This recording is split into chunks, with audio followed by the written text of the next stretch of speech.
નમસ્કાર, હું છું પૂજા રાવલ. કેસરી ટાઈમ્સમાં આપનું સ્વાગત છે.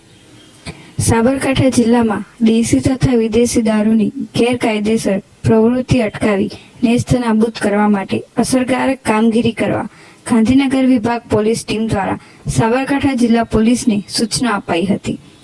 જેને લઈને સાબરકાંઠા ક્રાઇમ બ્રાન્ચ પોલીસ ટીમે ગુજરાતના જુદા જુદા જિલ્લાઓમાં દારૂનો વેપાર કરવા સંગઠિત થતા અને આર્થિક લાભ મેળવવા માટે રાજસ્થાન બોર્ડરથી ગુજરાતમાં ભારતીય બનાવટના ઇંગ્લિશ દારૂની હેરફેર કરતા ઈસમોને ક્રેટા તથા ઇકો ગાડી સાથે પકડી પાડ્યા.